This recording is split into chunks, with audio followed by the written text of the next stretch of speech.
this life journey that we're on, this path, it's not a straight line. It's very much a spiral.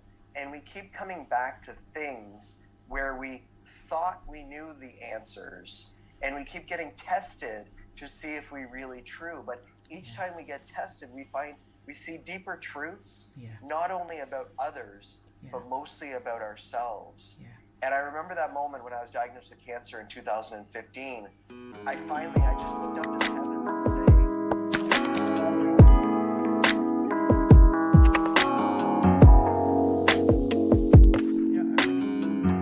learn to love the life you were meant to live. Appreciate who you are. A warm welcome to Podcast with Sheila, the podcast that is spreading positivity around the world by sharing inspiring life stories. Today's guest empowers individuals and organizations to embrace change and move confidently ahead despite the challenges and critics. Cahill has risen to the top and also faced some challenges that changed the trajectory of his life and career. He will be sharing all that with us today, as well as how to make a successful comeback after a fall. Hello, Kevin, and welcome to Podcast with Sheila. Good afternoon, and thank you for having me. It's a delight to have you on our podcast today. Can you give us a brief background of who Kevin is, where he comes from, stuff like that, before we set the ball rolling? Who Kevin is, today my answer is very proud father. I have a 15-year-old son, almost 16. 14, almost 15. We're in the middle of hockey tryouts, and it's the U16 team, so I forget that he's not that age yet. I'm a partner, and at the same time, I'm a son. And although my parents are not alive anymore, I still consider myself to be their son, obviously, and know that they're here with me. And it's been an interesting journey to get to this point. I think about the sitcom, The Golden Girls, right? Sophia, the grandmother, would always say, picture it, Sicily, 1934. And I think about my journey, and my journey really started long before I was born. A defining moment in my life journey, 2.5 years before I was born, my father, in a drunken rage, tried to kill my mom. He had her on the countertop strangling her, and it was my older brother, my oldest brother, who headbutted him out of the house and locked the door. In essence, saved my mom's life. But in that moment was a crucial turning point, because my father never drank again. My father joined Alcoholics Anonymous and was sober for the entire time that I was alive. Mom and dad repaired their relationship, and 2.5 years after that moment, I was born. Surprise, unexpected, 15 years younger than my siblings.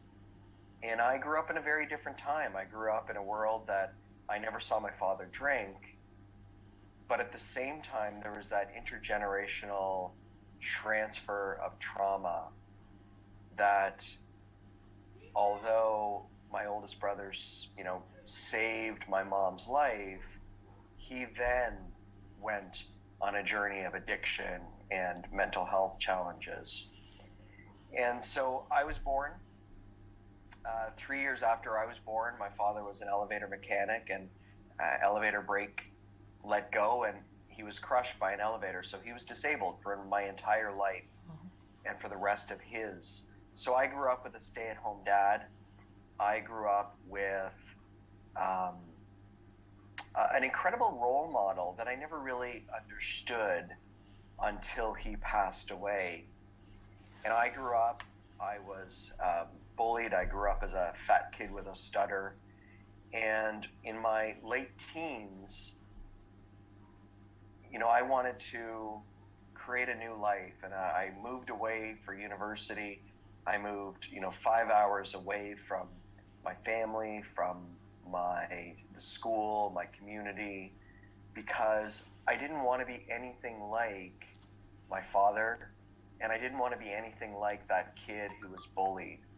I remember hearing a speaker talk about overcoming a stutter, and he practiced and he wanted to become a motivational speaker, and I heard this person speak on the stage when I was about 19, 20 years old, and he could go for an hour and a half on stage. You would never notice he had a stutter, but after the speech, he very much still had that stutter. So I took a job at a tour guide job at a local, they call it African Lion Safari, a summer attraction for the kids especially. And I gave tours for 8 hours a day for 4 months, and I overcame my stutter. And I got into the financial world. I was living a great life, focused on wealth and material rewards. But then the universe has its way. The universe has its way of correcting you on a different path. And I say that the universe is going to whisper in your ear, and if you don't pay attention to that whisper, it will nudge you in a different direction. Yeah. And if you don't pay attention to the nudge, eventually it becomes the silent sledgehammer over the head. So much like the story of the Wizard of Oz and Dorothy along the yellow brick road, for a good period of 10 years of my adult life, I was along a path, along a life journey where the universe kept nudging me and knocking me and facing me with various trials and tribulations to get me to where I am now. And it was not a path that I would wish on my worst enemy, but at the same time, I wouldn't trade it for anything in the world, because that is what shaped me to be who I am today. Take us through the details of how successful you were and what happened to where you are now. When I left university, when I graduated university, I went into medical sales. I was making 6 figures a year with a company car and an expense account, and life was amazing. One of the first nudges was my father-in-law passing away. And ironically, my father-in-law passed away on the same day that I decided to leave medical sales and go into the financial world. And I went into the financial world, and here I was making multiple 6 figures a year. I had a large staff, and along that path, there were so many different things. My mom passed away in 2005. She actually had a massive heart attack while on vacation. And I look back, and that was probably the one universal whisper, the universal nudge. And to me, I don't care whether it's referred to as God or divine or the spirit or nature or the universe. To me, they're all the same. And Mom was, her story was so powerful. And when she passed away, her passing was incredibly spiritual. Mom, little backstory on my mom, she was given up for adoption as a child. She spent most of her adult life trying to search out for who her birth mother was. She found out who her birth mother was, unfortunately, after her birth mother had already passed away. But that brought her peace. That brought her a sense of knowing who she was. And it's interesting, right, as I think about Oprah, she comments that all we ever want in this world is to know that we are seen and know that we are heard. And individuals that are given up for adoption, when they find that out, there's that sense of loss within them. So Mom retired early. She wanted to enjoy life. She loved Ireland. Because she didn't have a heritage herself, she loved going to Ireland. That was my father's heritage. And she passed away at her most favorite place on earth, Bunratty Castle, for the medieval dinner. She had been there probably 10 times already, and she had a massive heart attack and died at the dinner. Wow. And that was a lesson, really, that life is precious. Life is a gift. You never know. You can't dictate. You can't predict what other people are going to do, if you're going to be abandoned or left to fend for yourself. But all you can do is appreciate that what you have. So Mom's passing in 2005. I was in the beginning of my financial career. I didn't pay attention to that crucial whisper that the universe was trying to tell me. And then I went through a number of things over the next 5 to 6 years. There was a public shaming. I was diagnosed with cancer myself. My father was diagnosed with cancer, subsequently died.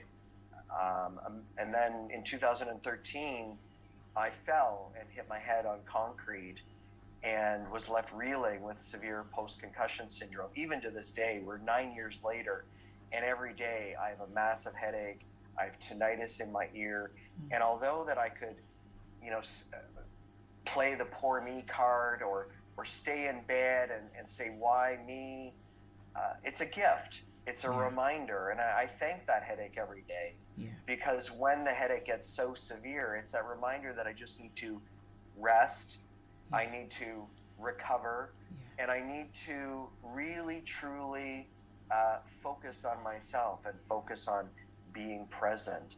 And all of those things along the way, I guess some people would say I'm a slow learner. Each of those things was a lesson.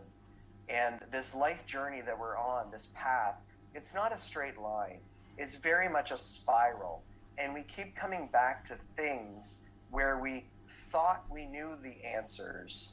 And we keep getting tested to see if we really true. But each time we get tested, we see deeper truths, not only about others, but mostly about ourselves. And I remember that moment when I was diagnosed with cancer in 2015. I just looked up to the heavens and say, I get it. I understand. I'm paying attention. I surrender to your will. Guide me from here on in. I'm going to stop getting in my own way, and I'm going to allow whatever the universe is going to provide me. Wow. As you were telling the story, I'm beginning to get something else. We've done this recording before. For some reason, it didn't come out right. And at that time, when you told the story, I got a different perception about it. It's like the same thing, but in different dimensions. And as you were telling the story, I gathered that sometimes we follow our dreams. We want to be rich. We want to be successful. We want to be able to do this, that. Because a number of people, I can confidently say, a number of people have come on this podcast, and they started off with the same vision as everyone would want. I want to be rich. Everybody wants to be rich. Everybody wants to be successful. Everybody wants that. But after a while, when we've gotten all that, we still realize that we've not had enough. Like, that is it. That isn't it.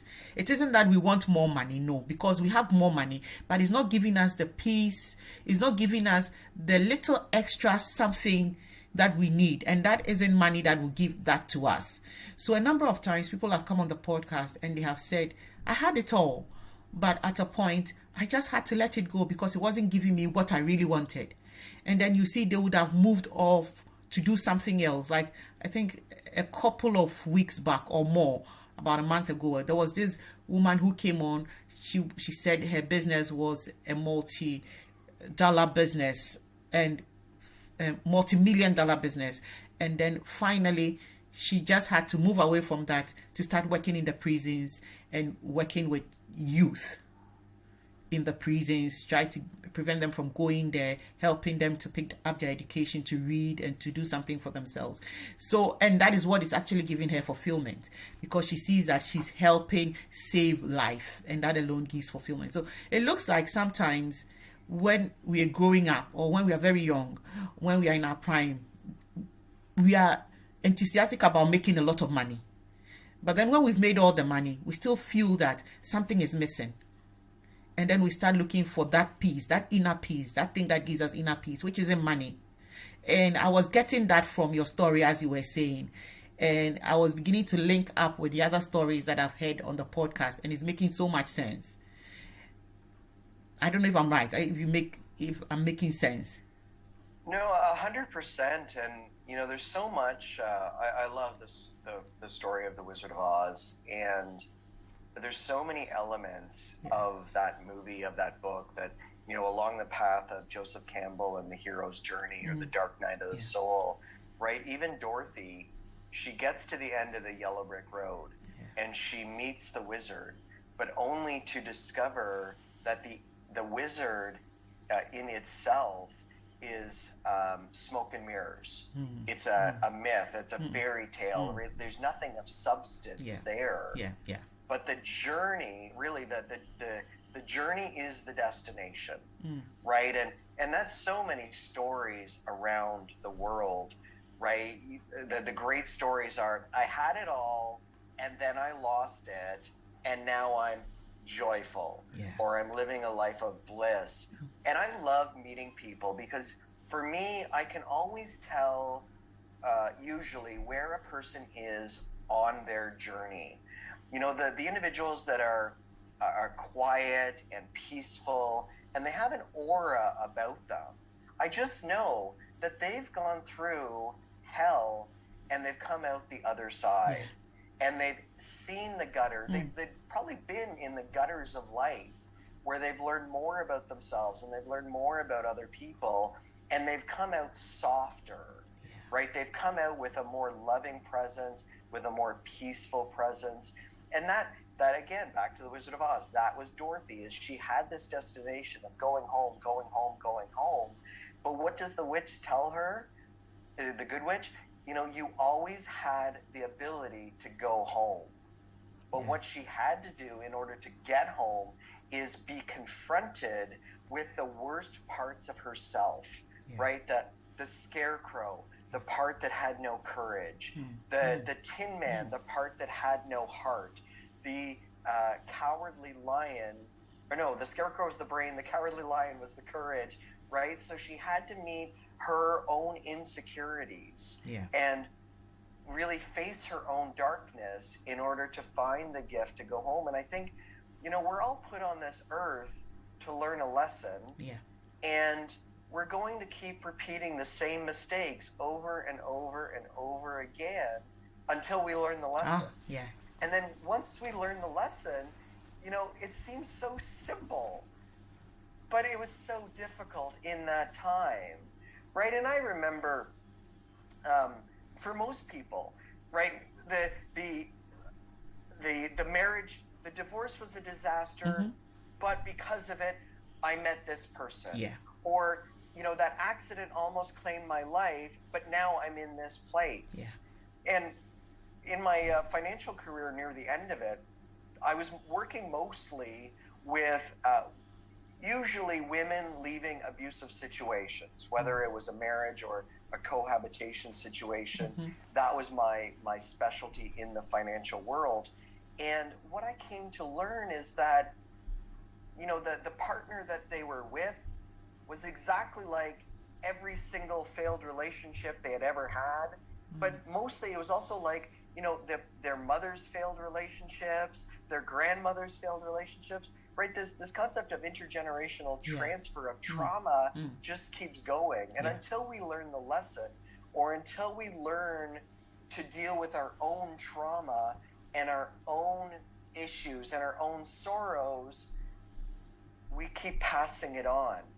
And I see with my son, there's so many times over his life where whatever he's battling or whatever he is challenging with, and there's one thing right now, and I think about the interview we gave on earlier this week, and now we're talking today, and I know my energy is completely different because of what my son is struggling with right now.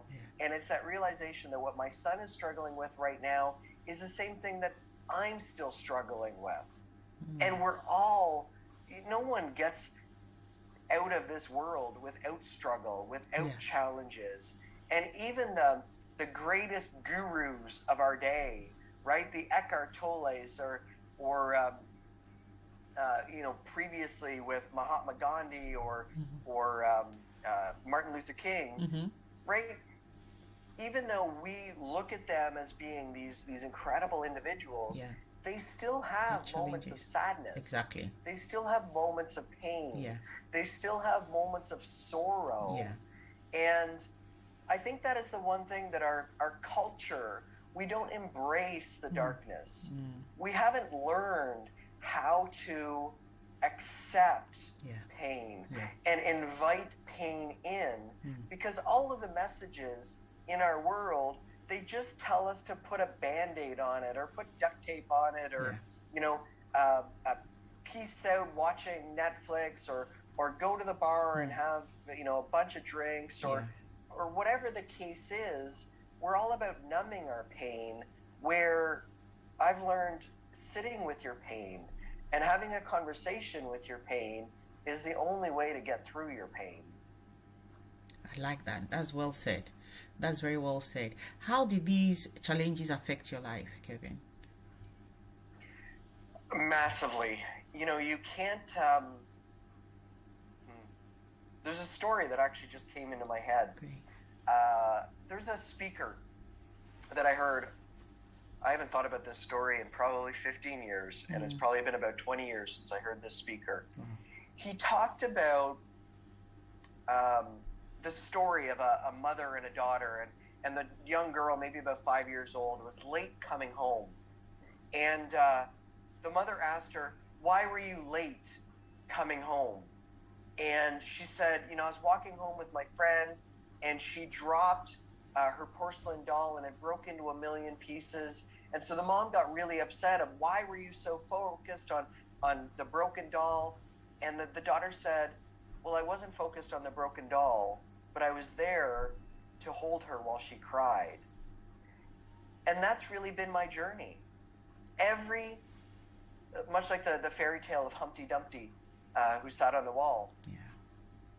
Every part, every challenge, every trauma, every setback, it broke me open. And it broke me into pieces. And when I thought that I couldn't be broken anymore, I was broken again. But it wasn't until I was completely shattered and completely broken open that's when the light finally came in. And there was a couple of moments for me when I feel like I'm at my wit's end. I usually find myself going to the water, going to the beach. Napoleon Hill, in one of his lectures, when he was a professor or a lecturer at a university, he said, write your thoughts in the sands of the sea and let the waves carry them away. And there were two really instrumental parts. And one was me writing, and I wrote, "Stop searching for God."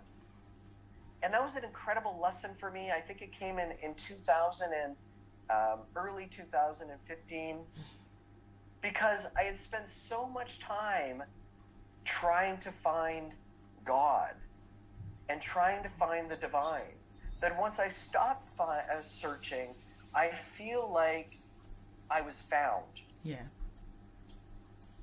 But then another moment I was writing, and I wrote, "God is waiting in the shadows." And that was a brilliant highlight for me.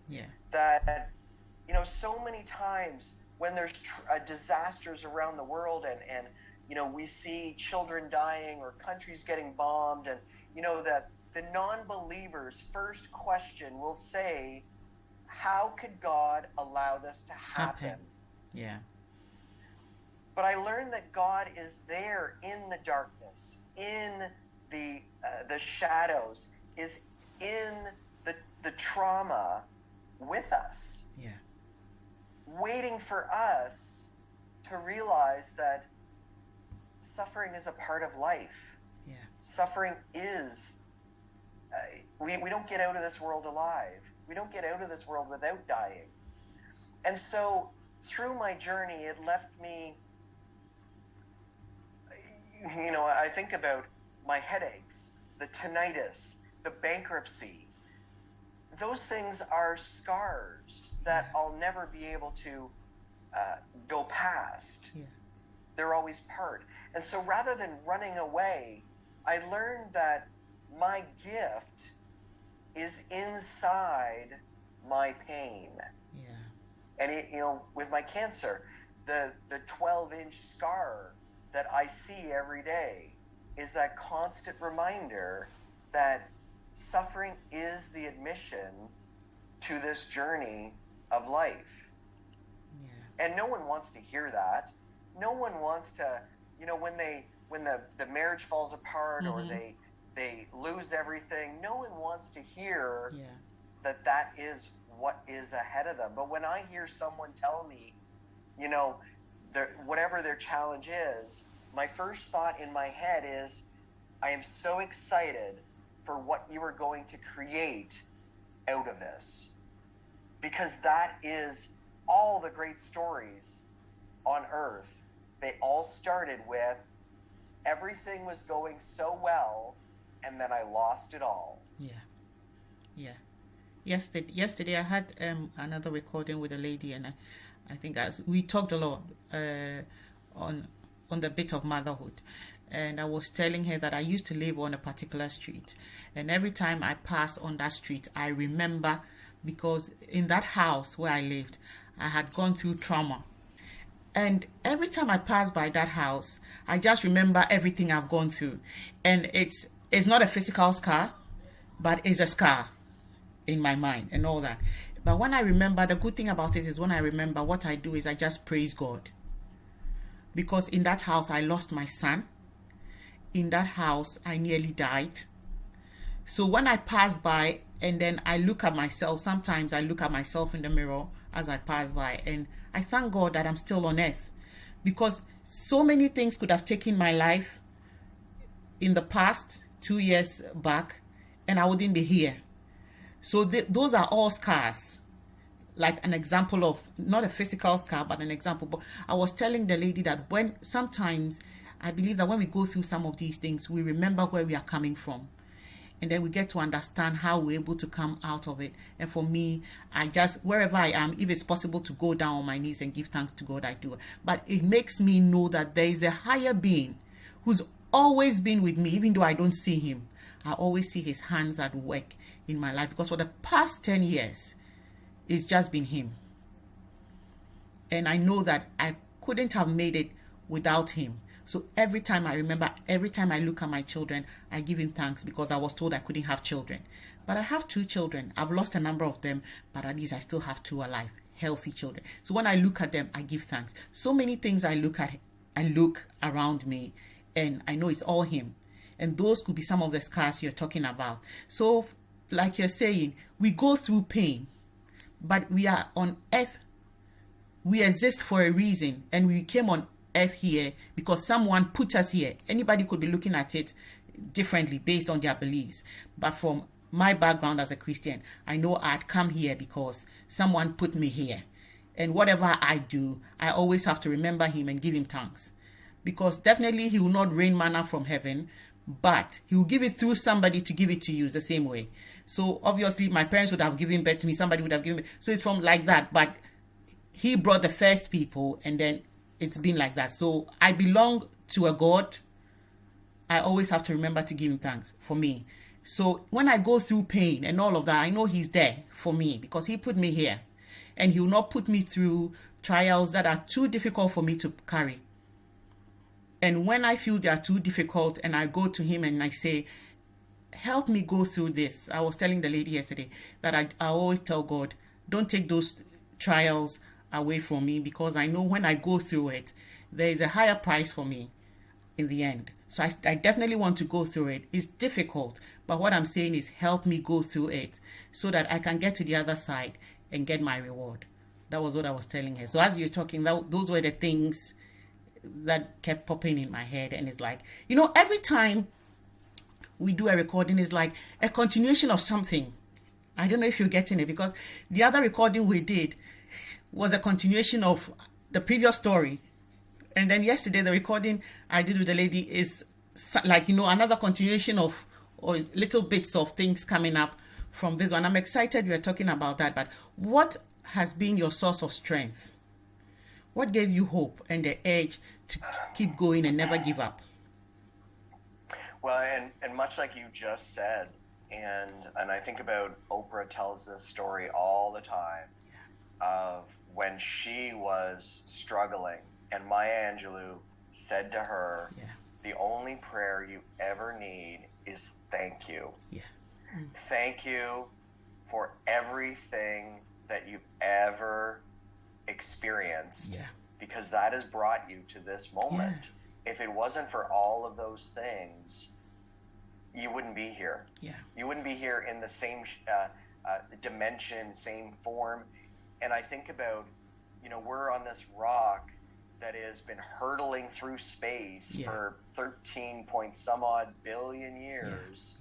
And we are the culmination of every generation who has ever gone before us. Consciousness is evolving. And I think when you asked me that question previously, there's a number of answers, but the one that's really coming to me right now is that smallness, that insignificantness that we are. We are just but a speck in the continuation of civilization. We are stewards of this moment. And the one thing that really got me through in my darkest days are, and I guess I would call them my silent cheerleaders, the ones that I've never met, I probably never will, because some of them are dead, the books on my shelves, the podcasts I listen to, and the Bible. The Bible gave me incredible solace. And I was born and raised Roman Catholic, and like all good Catholics, I fell away from the church in my early teens, only to have my spirituality reinvigorated when my father was diagnosed with cancer. And we lived 5-6 hour drive apart. And I undertook to read the Bible every day for 365 days. Wow. And I read it cover to cover. I've actually done it a couple times since, from Genesis 1 to the end of Revelations. And every day, no matter what I read, it would either leave me feeling happy or sad, hopeful or sorrowful. It was such an incredible journey because there's so much wisdom written. And really, the Bible is just a collection of stories written by 42 authors. They were real people in real times, having real experiences, collection of 66 different books, and obviously collected. There's a lot of books of the Bible that were never included. But all of those writings, whether they're written 2,000 years ago or whether they're written today, they're all applicable, right? And I think about the story of Job, one of my favorite books in the Bible. He goes on and he's basically lambasting God for where was he and why did you leave me, and just nothing but lamentations. And then at the end, God basically says, where were you when I created the earth and when I made this master plan? You have no idea what you're talking about, so shut up. And I think that is so much, if we find the silence. And I learned that concept through Don Miguel Ruiz, and I had the incredible pleasure for 2 years of studying directly under Eckhart Tolle. The silence between the thoughts is where the divine lives. And we're in this world where we're bombarded with the fire hose of information, constantly messages and advertisement and social media and everywhere we go. But if we can find the silence, and whether it's finding the silence in our own homes or in nature, or, a lot of people will talk about, their greatest ideas come to them when they're in the shower. But of course, because you're surrounded with the basic molecule of life, which is water, and you've got nothing around you. So of course, you're going to be inspired in those moments. And finding hope in the darkness, that was such a theme for me. I have a number of pictures still on my phone. I would go everywhere and I'd see hope, right? The words hope would be everywhere. I'd go to give I remember this, I go to give a talk at a school, and I'm in the library, and there's a book on the shelf about finding hope. And that really led me to where my speaking and my writing is now. And in 2015, when I released my third book and I was diagnosed with cancer, I took a basically a 2-year hiatus, but I kept writing, I kept journaling, I kept writing my thoughts. And I realized after that 2 years had passed that there was a rhythm, a cadence, a pattern to my thoughts. Yeah. And it really is the pattern of life. It is the pattern of, in Canada, we're blessed with the 4 seasons, where we have autumn and winter, spring, and then summer. Right now, we're just on the cusp of spring, where things are starting, new life is happening, the grass is green. I have to use the side door because I've got a robin's nest with 3 eggs outside my door, so I can't go outside the front door. But that is life. You know, in the fall of our lives, we are learning. How do you prepare for change? How are you going to get through the winter months? Because we are going to go through the winter months. Everything you've ever experienced in life is the raw material to get you through the darkness. And we are going to go through suffering. But how do you get through suffering? How do you get through the dark night of the soul? How do you get through the gutters of life? Because we're all going to be there. And the only way that I've found is to find joy in the suffering. It's sometimes when you're in the shit pile, it's the hardest thing to find, but it's so important to find, right? Yes, that relationship fell apart, but yes, you got fired from that job, but there's always a but. There's always an other side. But one of the greatest mistakes that I know I made is once you find the joy in the suffering, you need to mature and you need to serve. Much like, right, our summers. Summers is really when the crops come to fruition, when, you know, we can harvest our crops, when we can reap what we sow. And it's so important to be able to pass that on to other people. And so, you know, I didn't hear about your challenges in your other home, but I can now, when I finished our recording, my partner asked me, well, how did it go? And, you know, I described, it was a great conversation, and I could just tell that the person on the other end of the Zoom call has been to the darkness, has been to the gutters, because there's a softness that comes when you go through suffering, when you find the joy, but more importantly, when you mature and serve. And we all mature differently. We all serve differently. But what I learned is that if you don't serve this thing called humanity, you will go right back into the darkness. You will go back in and you'll repeat the same mistakes. They might be different. They might look a little different. They might have, you know, different colored hair, but the trauma is going to be the same. And so I love interviews and conversations with people that technology, if we didn't have technology, we wouldn't have had this opportunity, because it's in the serving and the sharing that someday, 20 years from now, someone will find this recording and they'll listen. Maybe they'll listen to 5 minutes or 10 minutes, and they'll say, me too. I lost a child. I was told I could never have children. And there's always an opportunity, a moment of grace and man, that word grace and hope, those really are the ladders that allow us to move up levels, right? That allow us to get out of suffering, to allow us to move through grief, to move through despair, and somehow find love, somehow find joy, compassion, grace, hope.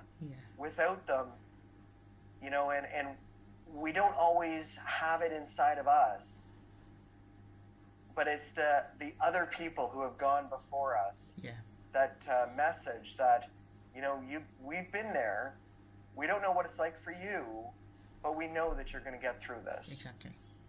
I like the direction of the conversation. From what I'm gathering, is like everybody is here on earth for a purpose, which we all know, but everybody's here to serve. So until you've discovered the channel of you being of service, you keep going through the lessons, which will be your trials. Keep going through it until you are able to develop what it takes for you to serve. and then you begin to operate in that. Then you find peace, and then you begin to enjoy yourself. Can one learn to love the life he or she was meant to live and embrace the process of change? Until an individual gets to that part of the journey where they say, I surrender, that they get out of their way. Yeah. And, no matter what I say or what I do, I've come to the realization that everyone is on their own journey. Yeah. Everyone is a teacher and everyone is a student. Yeah. And there does come that moment, and I believe the individual's name is Ainsley MacLeod. I could be wrong on this one, but he speaks to the concept of soul levels. And I'm a firm believer in energy. Everything is energy. And the basic principles of energy is nothing that can be created or destroyed. It just changes forms. So we are energy. We are spiritual beings. Yeah. Having a physical experience. Yeah. And so it naturally contends that when this physical body is no longer, that the energy that is me carries on, right? The Buddhist concept of reincarnation. And whether it's this lifetime or the next, we all go through the challenges. And some people, you find, go through the challenges a little quicker than others. Yeah. And one might postulate that that's an older energy, someone that's been here before, and they have to keep going through those lessons to get to where they need to be. And for the person that's struggling, it's not magical, right? There's no magic pill, there's no cure drug, there's no incredible relationship that is going to take them to finding joy and finding love, because it's all an internal journey. Yeah. And we humans don't like the process of change. I find that no one I speak to, it's interesting. When I was in the financial world, my specialties were death, disability, and divorce. Oh. And that's a great way to have someone on an airplane never talk to you when you tell them that you specialize in death. and similar to now, right? No one wants to talk about change. Yeah. Change is hard. People will go out of their ways to avoid change. Yeah. But it is the only constant in Earth. Yeah. And everything in nature is telling us about change. Everything, even the moon cycles is telling us about change, right? The moon goes through a 28-day, give or take a few days cycle, and we have where it is a constant evolution. And people in the extreme northern and extreme southern hemispheres, they have change. But yet we don't want to pay attention to it. So how does one learn to love the life they were meant to lead? You have to find joy in suffering. It's the only way. Yeah. But more importantly than that, you have to give back. And giving back isn't writing a check to your favorite charity. Giving back is, that what you just talked about, that individual who gave up the multi-million dollars to sit with people in their darkest hour. And that was my father. He was a grade 6 dropout. He joined Alcoholics Anonymous. He then became disabled. And although my dad really had no education, he became an incredible speaker within Alcoholics Anonymous, where he kept sharing his story. And because my mom worked and my dad didn't, my dad would take me to AA meetings, and I would hear him share his story, but I would hear others share their stories. And it is that story when my mom died, there's 500 people showed up. And they didn't show up because they knew mom. They showed up because they knew dad. Oh, yeah. And every story was, your dad saved my life. Wow. Your dad helped me move. your dad this, your dad that. He was a giant energy. But really, all he would do is he would sit and listen. And where my mom worked, it was right beside the Ottawa General Hospital. I grew up in Ottawa. And, when I was in high school and Dad didn't need to be home for me during the day, he would go in. We lived 20 minutes away from the main city. And he would go in and he would volunteer. Mom would drop him off at the hospital. He would volunteer. And then he would wait for Mom to get off work, and then they'd come home. And one day, he was sitting on the bench at the hospital, and he would sit at the bench all the time because he had to wait for Mom to finish work. And this one fellow sat down beside him and started asking questions and starting engaging in conversation. And this happened every once in a while. And then the person asked him if he'd be interested in coming up to the 4th floor of the Ottawa General Hospital, which was the drug and addiction rehabilitation ward of the hospital. And so Dad came up and he would just sit there and he'd have conversations with the people, with the patients. And then they asked him, would you start an AA meeting inside the hospital? And when Dad was, when he had surgery for cancer, they honored him for his, 25 years of service to the Ottawa General Hospital. And he hated the recognition because he didn't do it for himself. Right? He did it to give back. But what I learned in his journey is the world had robbed him of his ability to go out and work and make a difference in his family life. So this was his way of being able to serve the community and gain a sense of self-worth. And, we don't have to have 6 figures in our bank account. We don't have to write the big checks. We don't have to go build houses. It can be just as simple as sitting on a park bench and listening to a stranger tell us their story and holding that energy for them. And I've learned along my journey is to hold their energy, but also to help them release into the ether and let them know they're not alone. Wow, that's how you learn to love the life you were meant to lead. Wow, lots of lessons in there. So much to learn from everything you have said. The humility to serve and make sure that a life is saved and brought onto the right path. That alone gives you, I don't know, but anytime I do good, I feel fulfilled.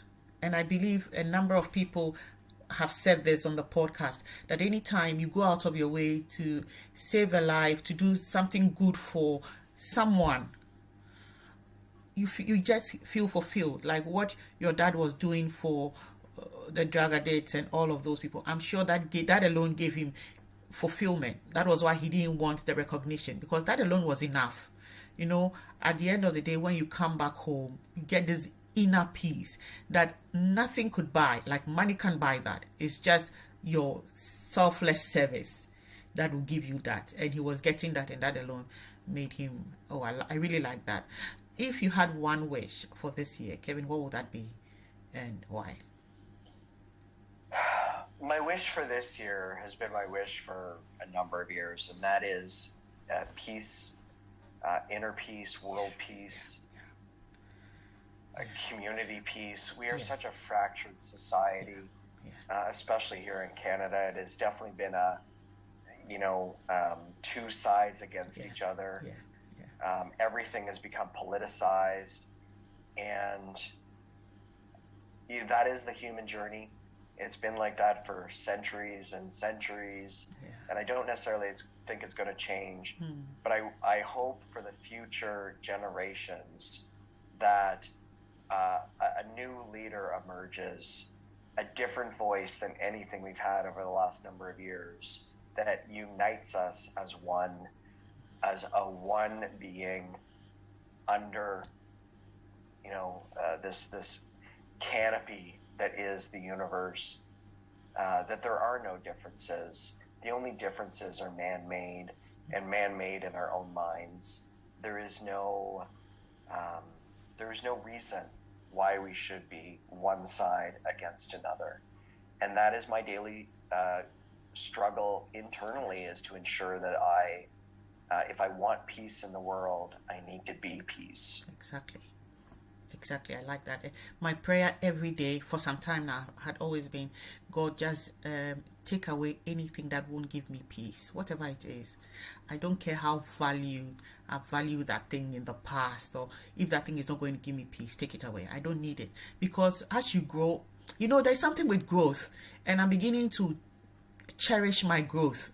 As you grow, certain things that used to be of importance to you don't become important anymore. And you tend to let go of so many things, especially when you think it's taking away your peace. You don't care to just let go that easily, because it's not as important as it used to be before. You can't place value on it and all of that. So that's been my prayer all the time. And like you said, as you are praying for peace, you make sure you yourself are peace. So somebody, you're being, towards somebody, you're very peaceful to the person, and you make a peaceful environment. I really like that. In wrapping up, what would your final message be, if you have any?